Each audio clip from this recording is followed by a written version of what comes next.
جو بندوبست رب کرتا ہے. آزمائش آ جاتی ہے, بڑے بڑوں پہ آ جاتی ہے, لیکن بعض اوقات بڑی تکلیف ہوتی ہے جب اس بندے کو لوگ کٹہرے میں کھڑا کر دیں جس کا جرم ہی کوئی نہیں, اس شخص سے لوگ سوال جواب شروع کر دیں جس بیچارے کے خیال میں بھی وہ بات نہیں. پھر وہاں وضاحتیں دینا, نہ کردہ گناہوں کی وضاحتیں دینا, یہ بڑا بوجھ بنتا ہے, بڑی تکلیف ہوتی, اور لوگ کرتے ہیں یہ کام.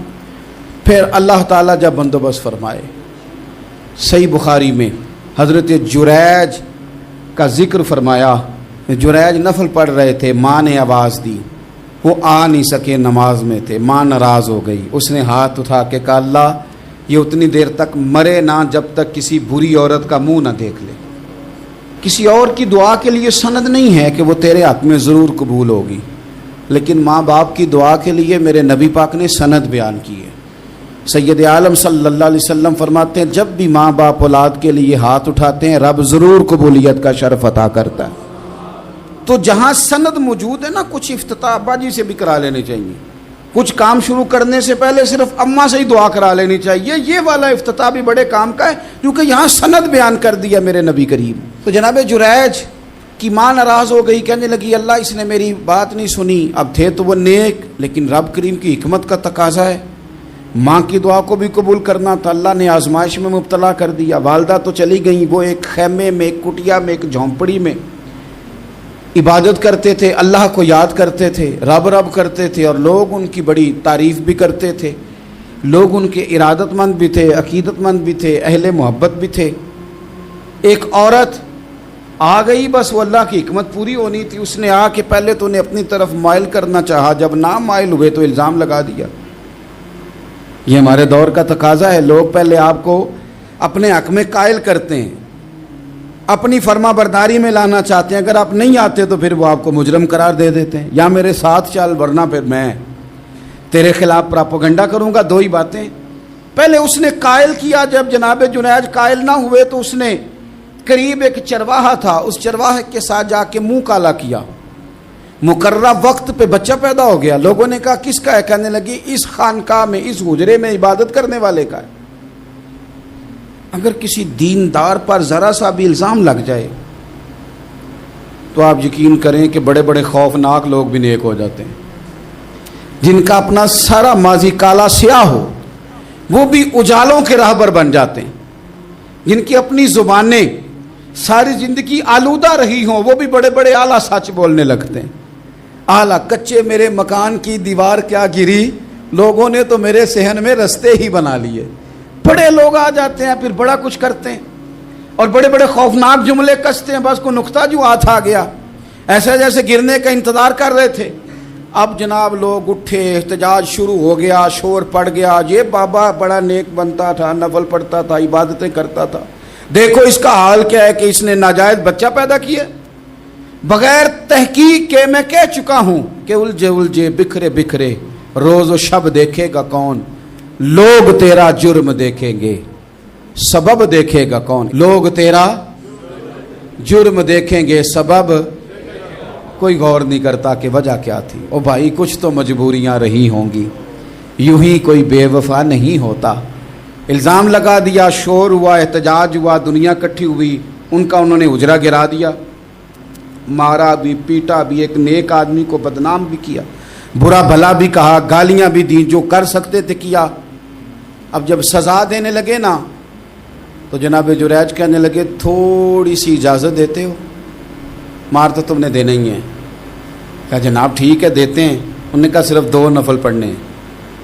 اب وہ نفل پڑھ رہے تھے تو لوگ اس وقت بھی کہہ رہے تھے فراڈ ہی کر رہا ہے, دھوکہ ہی دے رہا ہے. چونکہ ذہن بن گیا نا, بدگمانی آ گئی. انہوں نے 2 نفل پڑھ کے ہاتھ اٹھائے, کہا اللہ جانا تو میں نے ہے, پر اس رسوائی کے ساتھ جنازے تک نہیں خراب ہو جاتے, قبریں تک نہیں لوگ بدنام کر دیتے. کہ اللہ جانا تو ہے, پھر اس رسوائی کے ساتھ تو میری مدد فرما. اب تو میرا کیس تیری ہی عدالت میں ہے, تو رحمت کا دروازہ کھول. ہاتھ اٹھائے, دعا مانگی, نفل پڑھے, پورے مجمع پہ نظر دوڑائی, کوئی نہیں تھا سپورٹ کرنے والا. کل تک جو کہتے تھے نا تیرے لیے جیئیں گے, تیرے لیے مریں گے, ساری عمر ہی آٹا گدا ہے. لکھاں کیتے نہیں پیڑے, اب وقت آیا تے محمد بخشا کوئی نہیں ہو بیٹھا نیڑے, ایک بندہ بھی نہیں تھا, ووٹر سپورٹر ساتھ دینے والا کوئی نہیں تھا. تو جناب جنید بچے کی طرف اشارہ کر کے کہنے لگے کوئی نہیں بول رہا, تو ہی بول کے بتا دے تیرا باپ کون ہے, تو ہی بول کے بتا دے کون ہے. اللہ اکبر. میرا رب جب چاہے تو بچے بولتے ہیں, رب چاہے تو گونگے بولتے ہیں, رب جب چاہے تو پھر پتھر بھی بولتے ہیں. جب کہا نا تو ہی بتا تو بچہ بولا اور بول کے کہنے لگا میرا باپ جریج نہیں, میرا تو وہ ہے جو بکریاں چرانے والا ہے, وہ میرا باپ. جب رب کریم نے توفیق دی تو بچہ بول پڑا. جب رب بندوبست کرتا ہے کسی کی عزت کی حفاظت کا تو پھر کوئی اسے رسوا کر سکتا. یاد رکھنا جب رب محافظ ہو تو پھر لوگوں کا پراپوگنڈا وہاں کچھ کر سکتا. لوگ کئی دفعہ بڑا گہرا جال بنتے ہیں, سازش کا رنگ بڑا گہرا ہوتا ہے, عام سادے آدمی اس کو سمجھ نہیں پاتے, اس پراپوگنڈے کا حصہ ہو جاتے ہیں, انہیں پتہ ہی نہیں چلتا یہ بات دراصل کیا کی جا رہی ہے. یہ کتنی گہری حسد کی آگ ہے جس کو لوگ بغض کے ساتھ ہوا دے رہے ہیں, اپنی عداوت کے ساتھ اس کو زیادہ جلا رہے ہیں. حضرت سیدنا عائشہ صدیقہ رضی اللہ تعالیٰ عنہ بیان کرتی ہیں, اور لطف کی بات یہ بھی بخاری میں موجود ہے. میں نے جناب جنید کا قصہ عرض کیا تو بخاری سے, یہ عرض کر رہا ہوں تو بخاری سے. یہ واقعہ میں حضور کی امت کے کسی ولی کا بیان کرتا تو لوگوں نے کہنا تھا ہماری سمجھ میں ہی نہیں آتا. بعض لوگوں کا خیال ہے کہ داتا صاحب کی کرامت بھی نبی پاک کی بیان کریں. او خدا کے بندوں کو خیال کرو, داتا صاحب تو کئی سو سال بعد آئے ہیں, وہاں اگر کوئی کرامت ہوگی تو حضور بیان کریں گے. اگر نبی کریم نے پچھلے بنی اسرائیل کے ولیوں کی کرامتیں بیان کر کے تمہیں بتائی ہیں تو اس کا معنی یہ ہے کہ اگر وہاں اللہ یہ شان عطا کر سکتا ہے تو تم تو امتوں کی سردار امت ہو, ان پر تو نیرا فضل ہے, تم پر تو رب کا فضل کبیر ہے. تو بس لوگ سمجھنے کو تیار نہیں, پچھلوں کی مان لیتے ہیں. جناب آصف بن برخیہ کی کرامت جو سورہ نمل میں آئی وہ تو مانیں گے, پر غوث پاک کی کرامت یہ پتہ نہیں عجیب فلسفہ ہے, اور کس طرح کا فلسفہ ہے یہ سمجھ سے بالاتر ہے کہ بنی اسرائیل کا کوئی ولی ہو تو اس کی کرامت ہو سکتی ہے اور نبی پاک کی امت کا ہو تو اس کی ہو ہی نہیں سکتی. کیا معنی ہے اس بات کا؟ اور لوگ ہیں کہ داد و تحسین دے رہے ہیں, واہ واہ کر رہے ہیں. اللہ تعالیٰ سمجھنے کی توفیق عطا فرمائے. حضرت عائشہ صدیقہ رضی اللہ تعالیٰ عنہ فرماتی ہیں ایک عورت تھی اور اسے نبی پاک صلی اللہ تعالیٰ علیہ وسلم نے وہ کلمہ پڑھ کے مسلمان ہوئی, مدینہ طیبہ آ گئی تو حضور نے مسجد نبوی شریف میں اس کے لیے مکان, ایک سادہ سا کمرہ ساتھ مسجد کے بنوا دیا, وہیں رہنے لگی. اکثر وہ سیدہ طیبہ کے پاس آتی تو حضرت عائشہ صدیقہ رضی اللہ تعالیٰ عنہ فرماتی ہیں وہ بڑی باتیں سناتی اور آخر میں کہتی وہ ہار والا دن بھی بڑا عجیب دن تھا اور میرے رب کی قدرتوں کا دن تھا, وہ بھی بڑا عجیب دن تھا. سیدہ عائشہ صدیقہ رضی اللہ تعالیٰ عنہ ایک دن فرمانے لگی کہ تو ہار والے دن کا بڑا ذکر کرتی ہے, وہ کیا دن تھا؟ تو خاتون کہنے لگی اماں جی وہ دن تھا جب میرے رب پر بھروسہ اور مضبوط ہو گیا, جس دن میرا اپنے رب پر توکل اور بڑھا, میرے ایمان میں یقین میں اور پختگی آئی. کہنے لگی میں ایک گھر کی کنیز تھی, نوکرانی تھی, اس گھر میں ایک بچی تھی جس کے پاس سونے چاندی ہیرے جواہرات کا ہار تھا. اس زمانے میں نا چمڑے کے اوپر لوگ ہیرے جواہرات لگاتے تھے, کئی دفعہ سرخ رنگ کے چمڑے پہ لگائے جاتے تھے. وہ بچی پہنتی تھی تو کہتی ہوں بچی کے اس نے اتار کے رکھا یا اس سے گرا وہ ہار تو چیل اسے اٹھا کے لے گئی گوشت سمجھ کے اور میرے سامنے اٹھا کے لے گئی. گھر والوں نے مجھ سے پوچھا, یہ بخاری میں موجود ہے, گھر والوں نے پوچھا مجھ سے کہ وہ ہار کہاں ہے, تو میں نے کہا چیل اٹھا کے لے گئی. گھر میں کچھ چوری ہو جائے تو سب سے پہلا الزام کس پہ لگتا ہے؟ ملازمین پہ. کہتے انہوں نے مجھے بڑا مارا, بڑی تکلیف تھی, حتیٰ کہ میری شرمگاہ تک کی تلاشی لی, میری عزت اتنی خراب کی میں بتا نہیں سکتی. میں نے اپنی زندگی میں ایک واقعہ دیکھا, ایک امیر گھر میں چوری ہو گئی, ملازم کو اتنا مارا کہ وہ چارپائی پہ پڑ گیا. پولیس والوں سے اتنی مار پروائی گئی کہ وہ بیچارہ چارپائی پہ پڑ گیا اور پھر وہ اتنا بیمار ہوا اور کچھ دنوں کے بعد پتہ چل گیا کہ چور تو اپنا بیٹا ہے ان کا. پھر اس کا انتقال ہو گیا. اب وہ سیٹھ صاحب اور گھر والے آ کے مرنے والے کے کان میں معافیاں مانگ رہے ہیں, کان میں تو میں نے ان سے پھر کہا تھا کہ یہ تو اب چلا گیا ہے، تمہارا زور چلتا تھا نا، تو تم نے قانون خریدا اور تم نے اسے جتنا ہو سکا تم نے اسے مار پڑوائی، تمہارے پاس جو عدالتیں تھیں تم نے وہاں کارروائی کی، اب ایک عدالت قیامت کے دن لگے گی۔ یہ کمزور تھا نا، کچھ کر نہیں سکا۔ میرے نبی پاک صلی اللہ علیہ وسلم نے فرمایا سن لو، اگر سینگ والی بکری نے بغیر سینگ والی بکری کو تکلیف دی ہوگی نا تو قیامت کے دن اسے بھی بدلہ دینا پڑے گا کہ تیرے پاس سینگ تھے اور تو نے اسے مارا تھا۔ وہ خاتون عرض کرتی ہے سیدہ عائشہ کی خدمت میں کہ مجھے بڑا مارا، مجھے تکلیف دی، میں کہہ رہی تھی کہ میرے سامنے چیل لے گئی ہے پر وہ نہیں مان رہے تھے، اماں جی انہوں نے مجھے بڑا مارا۔ حضرت عائشہ صدیقہ کہتی ہیں پھر کیا ہوا؟ کہنے لگی اماں جی جب کوئی میرا مددگار نہ رہا، مجھے تکلیف دے رہے تھے، رسوا کر رہے تھے، تو میں نے اپنے رب سے مدد چاہی، میرے رب کی طرف میں نے توجہ کی، میں نے کہا مالک اب تو ہی میرا مددگار ہے۔ کہتی ہے وہ مجھے مار رہے تھے تو وہ چیل جو ہار لے گئی تھی وہی لے کے واپس آ گئی، اور ہمارے سروں کے قریب لا کے اس نے جب اس ہار کو پھینکا وہ مجھے چھوڑ کے سائیڈ پہ ہوئے، وہ میری بے گناہی جان گئے، لیکن آپ کو بتاؤں اس دن سے میرا اپنے رب پر یقین اور بڑھ گیا۔ مجھے سمجھ آ گئی کہ جب انسان پورا ٹوٹ جاتا ہے اور جب کوئی چاروں جانب اس کا مددگار نہیں ہوتا تو رب تو ہوتا ہے نا، اللہ تو اس کا مددگار ہوتا ہے نا، وہ تو پھر اپنے اس بندے کی مدد کرتا ہے نا، پھر وہ تو توانائی دیتا ہے نا، وہ تنہا نہیں چھوڑتا، وہ تو آنسوؤں والوں کے آنسوؤں پہ بڑا کرم فرماتا ہے، وہ تو قسم پرسی میں آ جاتا ہے، اس کی رحمت بڑھ کے استقبال کر لیتی۔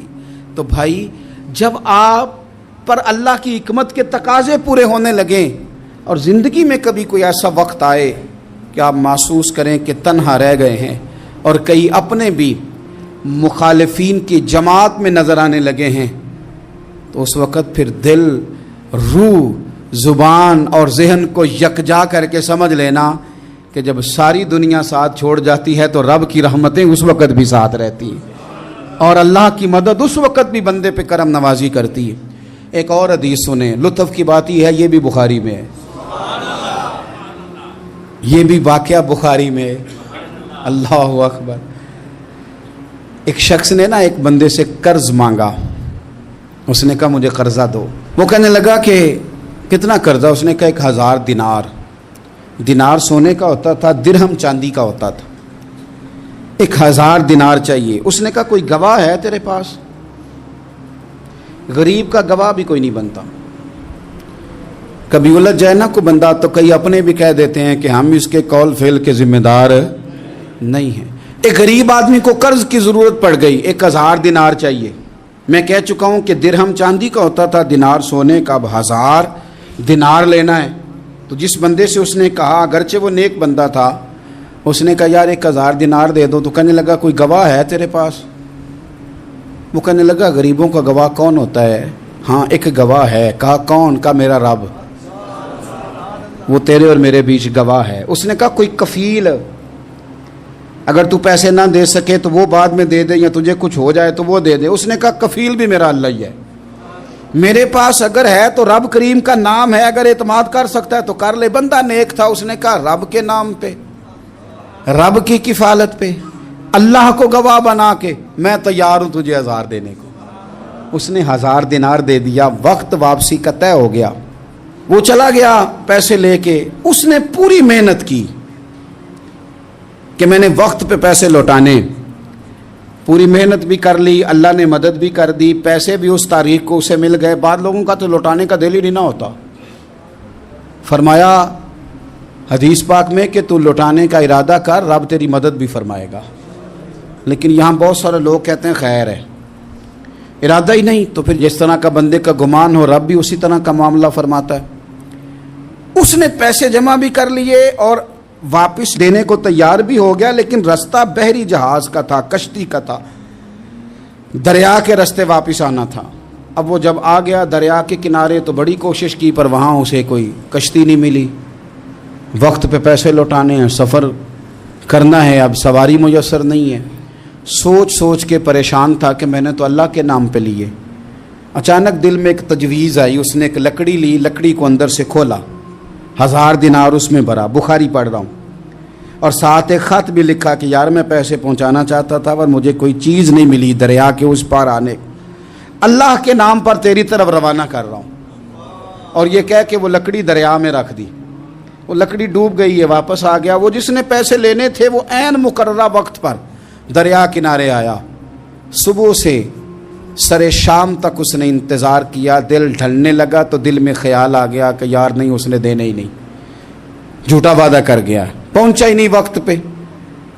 اب جب واپس لوٹنے لگا تو اچانک دریا میں ایک لکڑی تیرتی ہوئی دکھائی دی۔ کہنے لگا لے جاتا ہوں، شام کو روٹیاں پکانے کے کام آئے گی، ایندھن بنا کے جلا لوں گا، ہنڈیا پک جائے گی۔ لکڑی اٹھا کے جلانے کے لیے گھر لایا، گمان تھا کہ وہ نہیں آیا وعدہ کر کے، اللہ کو کفیل اور وکیل بنا کے اور گواہ بنا کے پھر بھی نہیں آیا۔ لکڑی لے کے گھر گیا، بخاری ہے، اور جب اس کو چیرا نہ کہ میں اس کی آگ جلاؤں گا، کھولا تو اندر سے 1000 دینار بھی نکل آیا، خط بھی نکل آیا۔ اب ذرا سمجھنا، اس کے دل میں بات کس نے ڈالی کہ تو لکڑی میں پیسے ڈال دے؟ اللہ نے۔ اس بندے کو مقررہ وقت پہ کنارے بھیجا کس نے؟ لکڑی صرف اسی کے ہاتھ آئی تو یہ بندوبست کیا کس نے؟ اللہ نے۔ گھر جا کے چیری تو پیسے بحفاظت اس تک پہنچائے کس نے؟ تو پھر ہمیں بھی توجہ اللہ کی جانب ہی کرنی چاہیے، ہمارے پہ دل کی توجہ رب کی طرف ہی ہونی چاہیے نا، ہمیں ادھر ادھر جانے کی، دیکھنے کی، بندوں پر غور کرنے کی ضرورت کیا ہے؟ وہ پیسے پہنچ گئے، یہ وہاں اپنی جگہ پہ پریشان تھا، اس نے 1000 دینار اور جمع کیا۔ پھر دوبارہ ایک دن دریا کنارے آیا، کشتی مل گئی، بیٹھ کے اپنے اس بھائی کے پاس آیا، کہنے لگا دیکھنا مجھ پر بدگمان نہ ہونا، پیسے اس تاریخ کو بھی جمع کر لیے تھے، دریا پہ آیا تھا پر کشتی نہیں ملی تھی، پھر میں نے نا لکڑی میں ڈال کے خط ڈال کے تیری طرف بھیج بھی دیے تھے، لیکن آج میں پھر لے کے آ گیا ہوں۔ وہ کہنے لگا خوش ہو جا، جس رب کو تو نے میرا اور اپنا گواہ بنایا تھا اس رب نے میرے تک پہنچا بھی دیے ہیں۔ جب لوگ اللہ کو گواہ بناتے ہیں، رب کی جانب اپنی توجہ کرتے ہیں، اپنی چاہتوں، خواہشات اور اپنی ساری چٹھیاں اپنے رب کریم کی رحمت کی طرف روانہ کرتے ہیں، پھر اللہ اپنے بندوں کو مایوس نہیں کرتا، اللہ اپنے بندوں کو نواز دیتا ہے، اللہ تبارک و تعالیٰ اپنے بندوں پہ کرم نوازی کرتا۔ او سنگیو، ساری امیدیں سیٹھوں، نوابوں، دنیا داروں سے کیوں وابستہ کرتے ہو؟ ساری توجہات کا مرکز کیوں ان لوگوں کو بناتے ہو جو تمہیں دنیا میں مضبوط نظر آتے ہیں؟ اپنی توجہات کا مرکز اپنے خدا کو بنائیے، اپنے مالک کی جانب اپنی ساری خواہشات کا رخ پھیر دیجئے، اپنی توجہات اپنے رب کی جانب کر لیجئے، وہ اپنے بندوں پہ بڑی کرم نوازی فرماتا ہے، وہ عزتوں کا بھی محافظ ہے، وہ پریشانیوں میں کرم نوازیاں فرمانے والا ہے، وہ ساتھ دینے والا ہے، وہ اس کی رحمت قریب آ کے بندے کو سہارا دیتی ہے، وہ اپنے فضل سے اپنے بندوں کی ہر مشکل میں دستگیری فرماتا ہے۔ اسیاں سے کبھی ہم نے کنارہ نہ کیا، اور تو نے بھی تو دل آزردہ ہمارا نہ کیا، ہم نے تو جہنم کی بہت کی تدبیر، پر مولا تیری رحمت نے گوارا نہ کیا۔ عدل کریں تے تھر تھر کمبن، اچیاں شانہ والے، تجھے تو فضل کریں تے بخشے جامن، میرے جے منہ کالے، آخر دعوایا ان الحمدللہ رب العالمین۔